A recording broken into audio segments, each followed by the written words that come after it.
બધા દેશવાસીઓ ગુજરાતની અત્યારે જૂનાગઢ અને અનેક મહાનગરપાલિકા નગરપાલિકા અને ગ્રામ પંચાયતની ચૂંટણી ગુજરાત સરકારના ચૂંટણી પંચે જાહેર કરી છે ત્યારે ગુજરાતના તમામ જાગૃત મતદારોએ હંમેશા એક પ્રતિજ્ઞા લેવી જોઈએ અને ગુજરાતના મતદારો લેવાની પ્રતિજ્ઞાની લોક જાગૃતિનું કામ ચૂંટણી પંચ દ્વારા અનેક જગ્યાએ સોંપવામાં આવ્યું છે ત્યારે મને પણ આ યુવાન દ્વારા આજે ચૂંટણી મતદારોની લેવાની પ્રતિજ્ઞા વિશે મને કાંઈ જાણકારી આપી ત્યારે હું ઓનલી ઇન્ડિયન એક ફક્ત અમે ભારતના નાગરિકો લોકશાહીમાં સંપૂર્ણ વિશ્વાસ રાખીને પ્રતિજ્ઞા લઈએ છીએ કે અમે આપણા દેશની લોકતાંત્રિક પ્રક્રિયાઓની મર્યાદા જાળવીશું અને સ્વતંત્ર નિરપેક્ષ અને શાંતિપૂર્ણ ચૂંટણીઓની ગરિમાને જાળવીને નિર્ભયતાથી ધર્મ વર્ગ જાતિ સમાજ ભાષા અથવા અન્ય પ્રલોભનથી પ્રભાવિત થયા વિના દરેક ચૂંટણીમાં અમારા મતાધિકારનો ઉપયોગ કરીશું।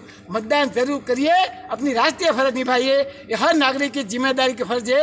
जिसके पास भी इलेक्शन कार्ड है 18 साल के ऊपर हो वो मतदार बनिए और अपने देश के लोकशाही को जीवित रखने के लिए जरूर ऐसी प्रतिज्ञा लीजिए। जय हिंद, भारत माता की जय।